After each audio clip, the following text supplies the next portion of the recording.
who know about how to, what's the right word, modulate logistics networks across long periods.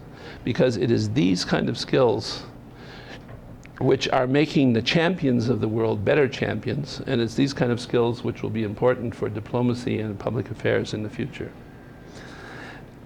The country that I know the best other than the United States is Germany, and it is these skills which is going to make Germany one of the world's big powers in the future. Germany has a bad history. It has no military, which they're happy about. The Pentagon's not so happy, but they're happy. Of course they have a military, but it's small. But they also are the home to every major logistics company in the world. By logistics, I don't mean DHL or FedEx. I mean people who will take this printing factory and move it from southern Germany to China. The logistics business in China is controlled almost completely by a company that you've never heard of called Schenker. Schenker is the logistics arm of the German railways. And whereas we're working hard to make sure that Amtrak can still make it from New York to Washington every day, which it usually doesn't, the German railways are in a joint venture with the Chinese and Russia to build a high-speed line across Siberia. And their goal is to cut the transit time. I just talked a few days ago to the guy who's in charge of this. Their goal is to cut the transit time from especially Western China to Germany by 3 days. If they do that, they beat sea freight for everything but the most major. You can't put a whole factory on a train, but 99% of the things which are transmitted you can do by train. This means that already one of the great winners of globalization is a place that some of you may have heard of but don't know much about, and that's called the city of Hamburg. The port of Hamburg is now the nodal point for Central Asia and Asia across the land route to Europe, and also then on to North America and South America. It is busy chewing up its countryside, building container ports, building new buildings, et cetera, because Germany is going to be sort of the focal point of all this. The Europeans have another advantage over us, which we don't think about so much. But I feel it because I also have people that I work with in Japan. If you're sitting in Berlin where I live, you're 6 hours from New York and 7 hours from Beijing, time-wise. If you're sitting in New York, you're 14 hours from Beijing. You cannot talk on the same day, basically. Chris knows this from his. The Europeans are now, one of the reasons that London became such a financial center is not just because, you know, they have banks and clubs and everything. It's because you can do business with Singapore and Shanghai and New York and Buenos Aires on the same day. That may seem like a small thing, but it's not. Last year, a contract was let by, I forget who it was, AT&T somebody, to build a new undersea glass fiber cable between London and New Jersey, someplace where these things come out. Southampton in New Jersey. This glass fiber cable was designed for the traders, the people who are now undermining the euro. And I've used this example with Germans when I tell them how sort of pointless their strategy is. The purpose of this cable was to help traders trade faster, and in so doing to earn millions of dollars a year. That sounded fine to me until I read its savings in time that this cable, which was going to cost $200–300 million, was going to bring. It now takes a trader 65 milliseconds to make a trade. This cable for $250 million is going to reduce that to 60 milliseconds. In other words, they're spending $200-something million for 5 milliseconds. And they're going to earn millions by doing so. That, to me, is the best example of what I'm trying to talk about. We're in a different ballgame here. And The ball game is going to be one of rapid movement of information, immense ability to analyze information. There's another concept floating around called deep data, which you've maybe heard of. Deep data is the idea that you can go to sort of the depths of understanding with data with the new high-speed computers and everything that are working. The combination of speed and deep data and modern logistics is simply going to transform the world. You can add something which the Europeans have been trying to fight for the past 10 years, which is actually much to their advantage, climate change. Climate change is melting the northern hemisphere, which is where Europe lives. And within the next year, if you believe the experts, the so-called Northeast Passage is going to be open, which means that you can go from my friendly place, Hamburg, around Norway, over the top, and down to China, saving something like 10 days off of the transit time. So that's what I mean by unlearning what you've learned. Because the maps that you've been looking at, the international agreements you've been talking about, are simply not going to be functioning anymore. Germany is no longer going to be a defeated country stuck in the middle of Europe between East and West. It's now going to be the focal point for a Eurasian economic cooperation zone and for an Atlantic. It's going to be right in the middle. Not New York, not London, but Germany. And this will slowly but surely have an effect on its mentality. It will be less cautious, but also less obtuse, excuse the word, but they are. It will, in fact, be a very interesting country which is going to have a network function which is going to be extremely important to the United States. So why does Europe matter? Well, it matters because it is for us the next leg of the new globalized world which is a building. It is a place where we can talk openly, where we can hopefully devise an operating system for this new world, which is based not on some kind of state capitalism, which many people seem to think is the future. Maybe it is, I don't know, but which is based on the democratic principles which we all still think are the best way to run human society. And it is a place where we can earn a lot of money. There is more American investment in Baden-Württemberg, which is a place which is the home of Mercedes-Benz. If you're having trouble locating it, think Mercedes-Benz and Porsche. We have more investment there than we have in all of China, in one German state.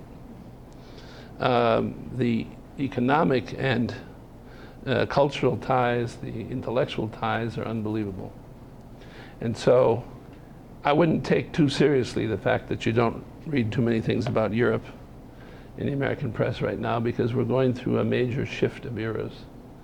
But the important thing for you is to remember that when we come into the new era, that the very focus of what we're doing, again, China is going to be important, India, everybody's going to be important, but the structures, the networks, the levers of influence that we have are going to be built together with Europe. Thank you very much.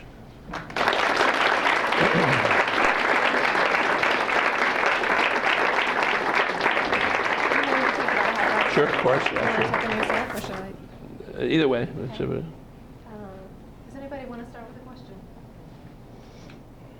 No, maybe.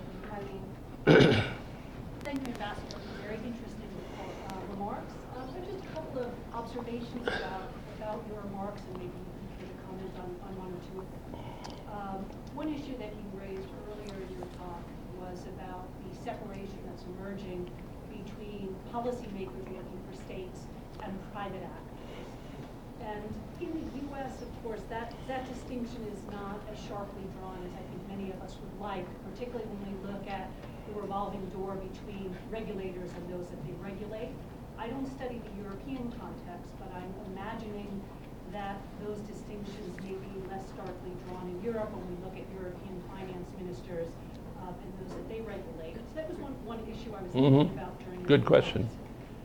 Second, on the remapping points that you made, those were very interesting, and I know my colleagues, particularly those who are political scientists, talk a lot about the decline of the state and the rising power of non-state actors. And certainly I appreciate that you made that point.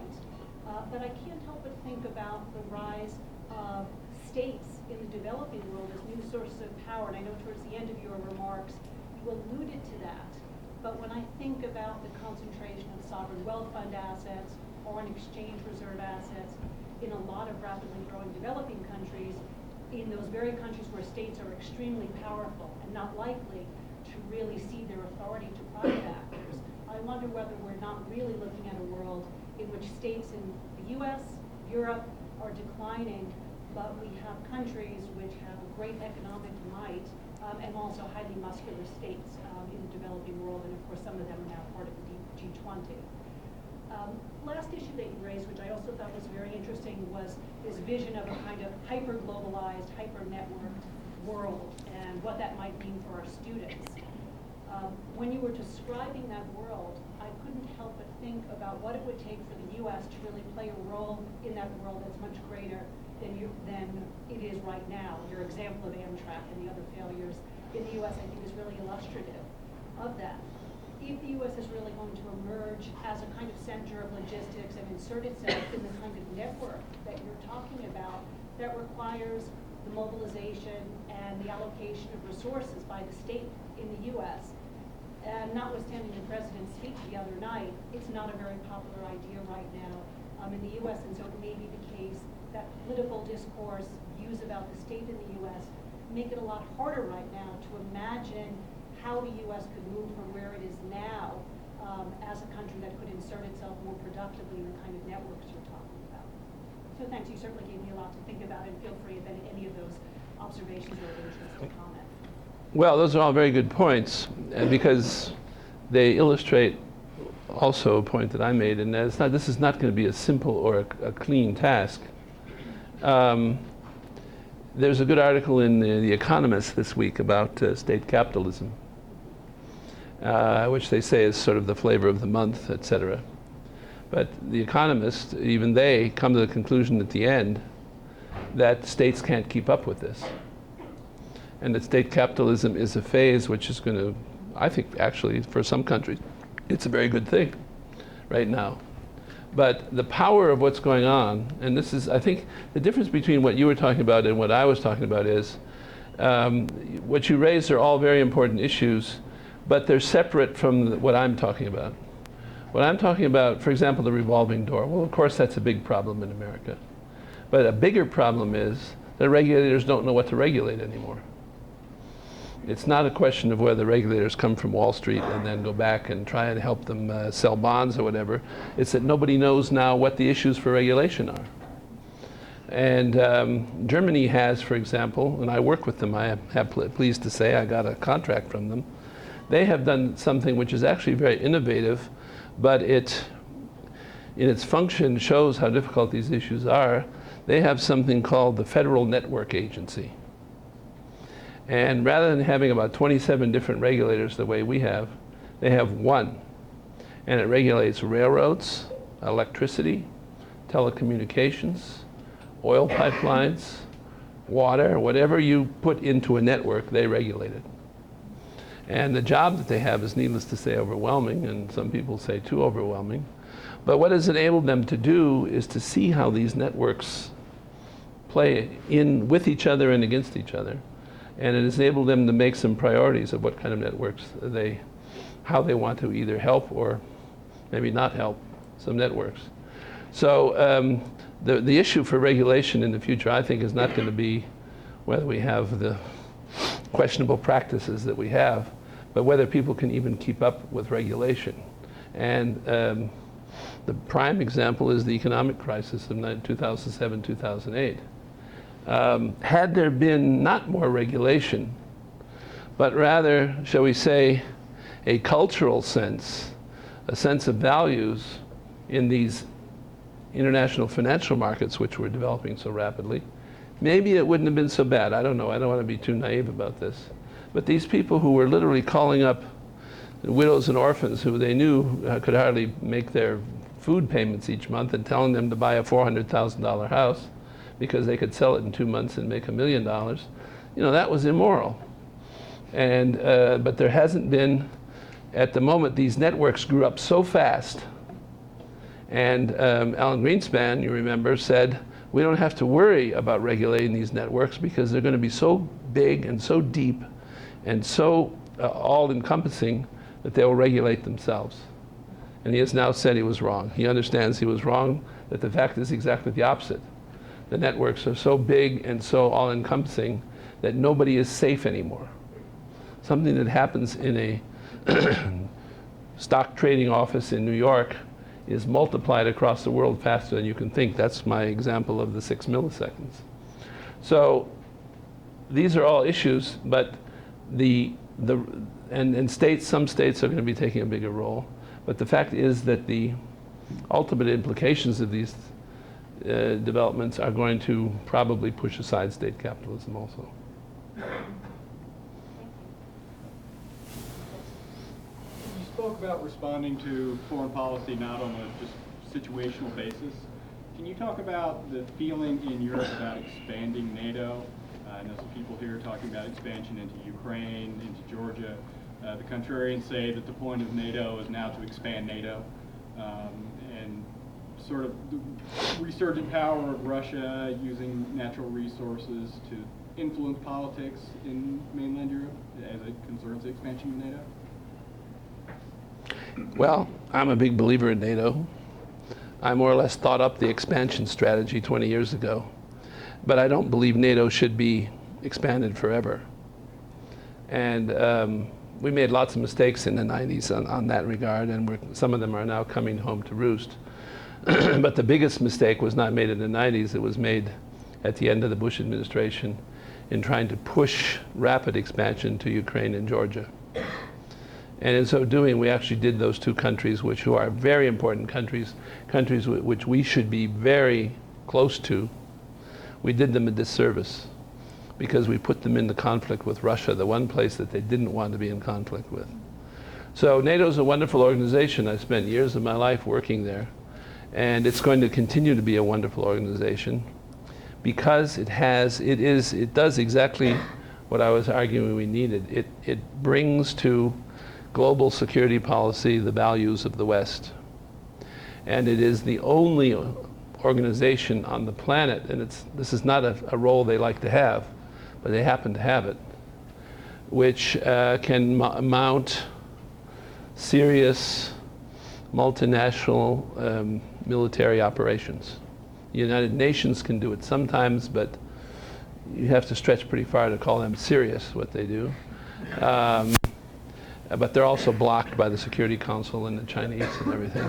The only place that can really act is NATO. And the only place which is based totally on the values of the West is NATO. So NATO is, as I said, NATO's problem right now is not that nobody loves it, it's that everybody wants it to do things for them, and they have a hard time defining what the limits of their tasks are.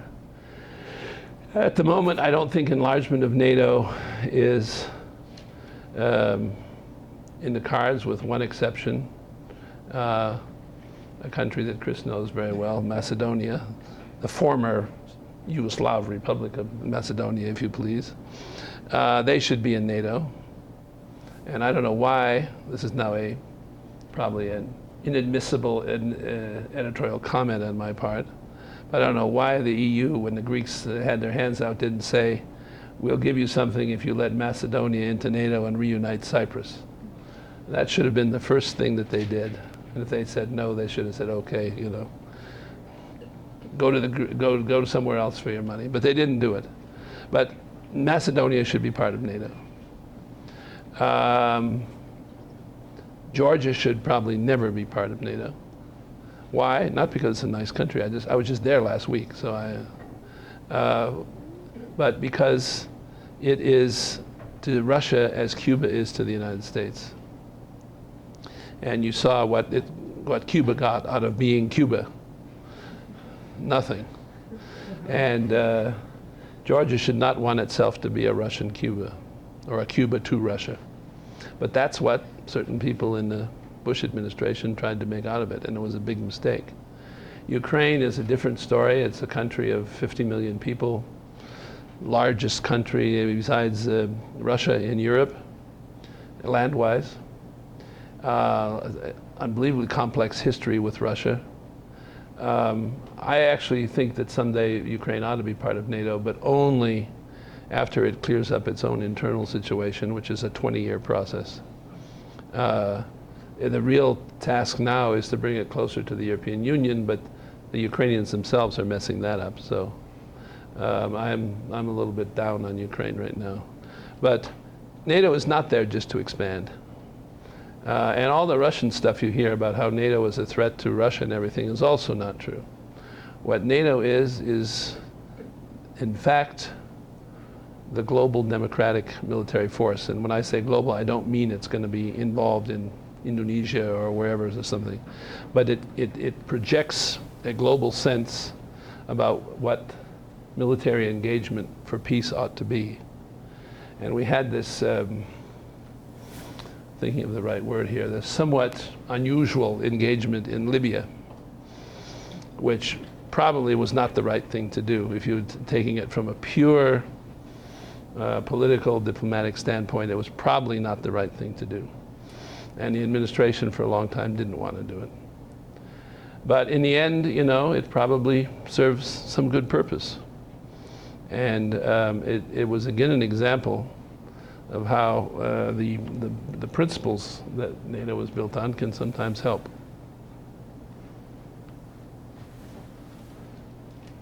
I know that you didn't talk a lot about the Euro crisis right now, but I have a 3 questions if you could actually answer. It would be really great since now I'm writing a paper about it. Okay. Okay. So Tell me how